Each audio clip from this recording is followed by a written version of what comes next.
Leanne and Francis will be taking you through the impact and insights associated with the safety improvement projects. Welcome, Leanne and Francis.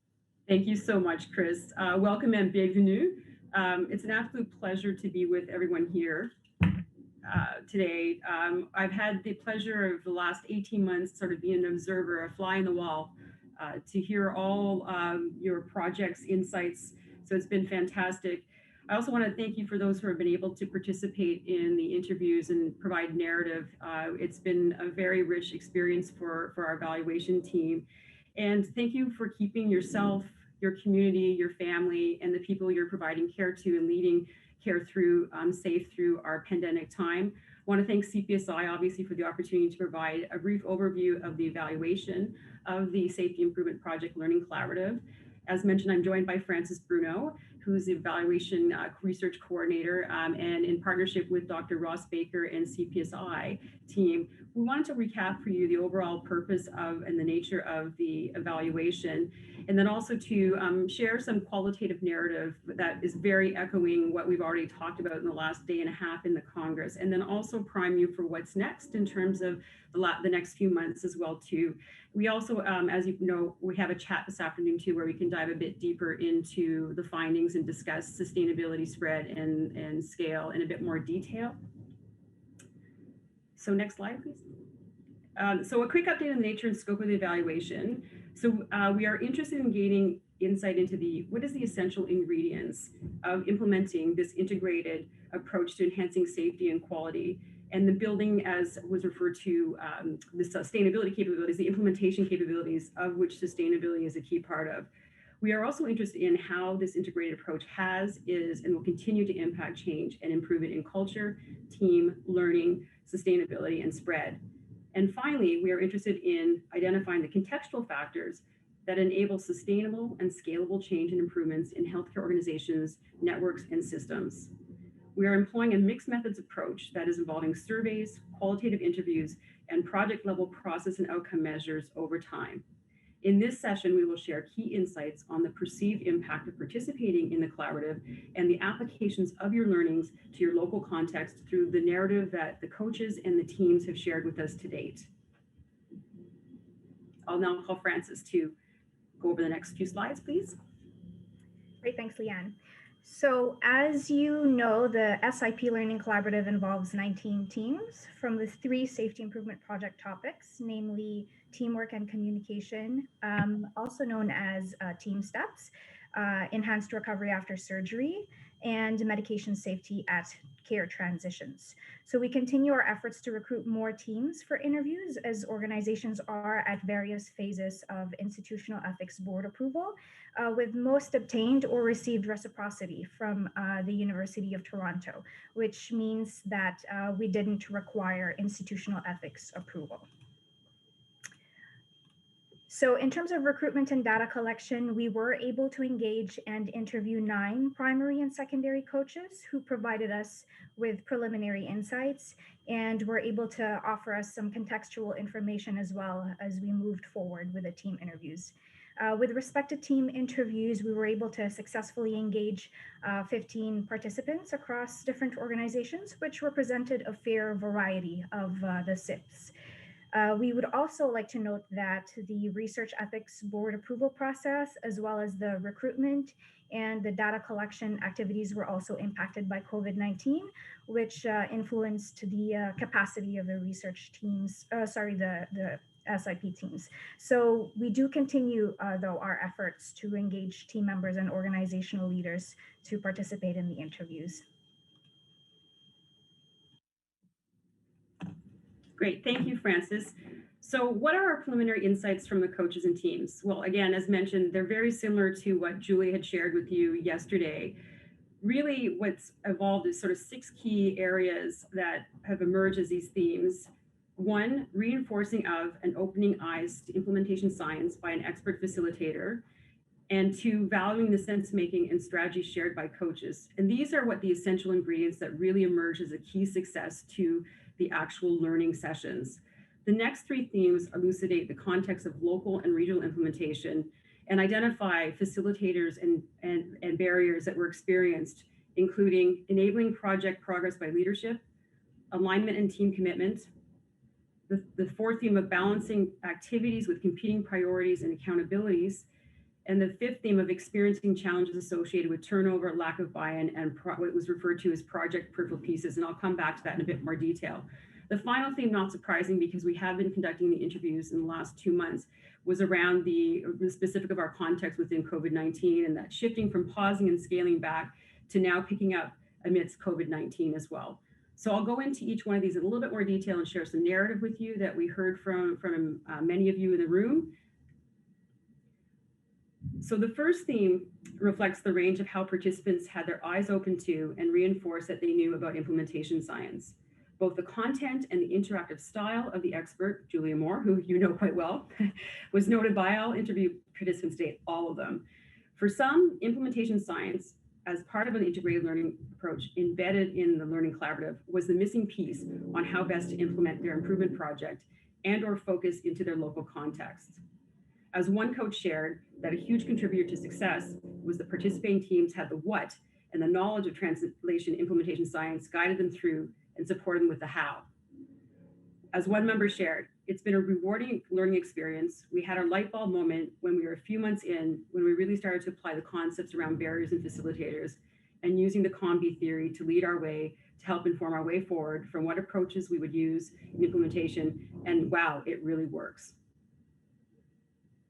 The second theme reflects the value of the coaches in their sense-making and supportive roles, and how implementation science is complementary and synergistic to other more familiar approaches using QI and patient safety. Coaches also shared strategies and recommendations to teams virtually and on-site visits, which provided opportunity to connect and was viewed as value add and instrumental in local team efforts in moving their projects forward locally. One coach shared walking through scenarios and challenges to address the team's struggle with the learning curve. As one team member noted, they provide some direction that was useful and that we had not already taken. For the most part, the coaching calls were reminders to help continue to move the project forward. The third theme reflects enablers that propel the projects within their local context. Integral to advancing their project was support and endorsement from senior and middle management to engage in the work. Progress was also enabled by alignment of the topic with organizational priorities and commitment of the team to make it happen. One coach shared that some of the work one of the teams were doing was so integrated into the work they were already doing that it wasn't just doing things over something else. It was integrated to what they were already working on. As one member noticed, we had strong leadership support and we had strong support from our board, so it worked. We all got a piece to shine throughout in our area and made it even work because there was commitment. The fourth theme reflects the barriers that team members encountered in their individual efforts to balance the activities and competing priorities and accountabilities within their daily work. As some participants described, and it was referred to earlier in the sustainability from Tanya, doing off the side of their desks. As one coach shared, one of the teams had stressed as a time that they were doing their safety improvement project, they were also tasked about doing work around implementing a quality standard that was not related to the work they were doing in their safety improvement project. As one member noted, none of us had the extra time in our schedule to do that extra work that's required. We just had to concentrate on these things that we had to get done. The fifth theme builds on the fourth and reflects the challenges experienced with turnover of local and coaching staff, lack of buy-in, and local teams' ability to manage what was often referred to as peripheral pieces, which included the data entry and the Moodle associated with their safety improvement projects. The turnover of people impacted progress, for example, a delay or restart of local implementation of their projects, as noted by one coach. They had complete turnover of their core team and lost their lead, so they were really struggling and needing to have a reintroduction to their project, to the resources and the deliverables. The challenge to the workload was also shared by a one project team member who stated, "It's one thing to implement a brand new project and look how to, but then to actually do all the other requirements for the project, I think it impacted quite a lot in terms of workload." The sixth theme reflects how teams are shifting from pausing and scaling back their projects to picking up amidst COVID-19. The majority of safety improvement projects were paused during the initial first wave of the pandemic. Over the summer, as clinical recovery was ramping back up, some project teams were able to reconnect to see how best to move their project forward. Coaches shared that many of their teams were doing really well until COVID-19 hit. And the biggest issue would be for the teams if they did not reignite, reestablish, redefine things after this. would be at risk. They would be at risk of just slipping back into old habits and moving back on the progress they had made already from their implementation of their projects. As one team member described, COVID shut down regular ongoing meetings, and there was a time in March, April where there was no time to really even think about the project. Several people also shared that either themselves or people that they were trying to change behavior of were also redeployed during this time. So in terms of closing remarks, we have shared with you where we're at with our insights around the perceived impact of the participation of you in these learning projects and the Learning Collaborative. This is one source of data that we are sharing with you. But as mentioned when I first started this, it is a mixed methods in nature. And in this context, and I think it was mentioned yesterday too, and certainly I was in the Enhanced Recovery After Surgery group yesterday and today as well, we will be now in the phase of continuing to collect more data and obviously conduct analysis in the next few months. We'll be continuing to conduct our interviews over November, and we'll be sending out a link for the teams to complete a series of surveys on culture, team, and perceptions shortly after this final congress. So we're asking you, if you can, please take the time to complete the surveys and participate in an interview, and also identify organizational leaders if you have not done so far, because we're also interested in getting their perspective as well. So our plan is to have a final report that will be made available to all of you, but we also are creating organizational profiles that likely will be ready in early 2021, that if you are interested in getting your organizational profile that gives your data cut in terms of the pre-post measures from the surveys, as well as some narrative, we're happy to work with you on that too, that you might be able to use in terms of outcome data and experience data to actually wrap up what you're working on, and then use for springboarding into the sustainability and spread and scalability, as several of you are. So I'll stop there, because again, we have a chat that we can talk more about this, as well as some of the key concepts that were shared with Julia and Tanya in the other presentation. And so I'll stop there. I'm not sure if there's a time for a question, but there's certainly half an hour that you can share your time with me in one of the chat rooms, and Francis as well. So thank you.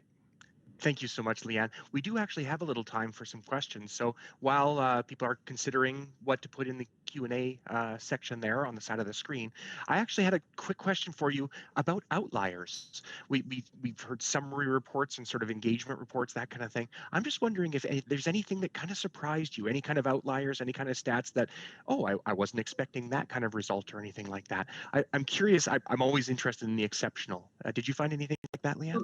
That's a great question. I mean, I think, you know, we're not so much in the narrative so far, but one of the things I was reminded of when I was listening to the sustainability, or the early recovery after surgery yesterday, and I'll talk a bit more about this in the chat, was being creative. And so, I mean, obviously it's a no-brainer, and having fun amidst, and reminding yourself to not take yourself so seriously. And so a lot of what was shared yesterday in the break room was creative strategies and how to get through this, and that resilience piece that was talked about yesterday too. And so I think, you know, that sort of really ability to adapt and shift in that too, and realizing that the projects were at different places and spaces coming in. Some were already well on their way, and others were starting from scratch. And so not from the work I've seen and what I've done in other projects as well too, nothing really stood out as an outlier. But there's still more data to collect. So I might have a different story or answer for you next time around.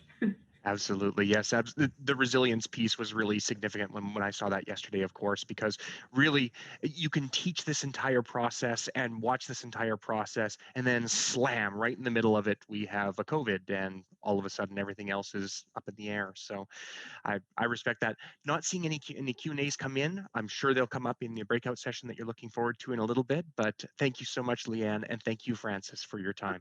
Really appreciate the presentation.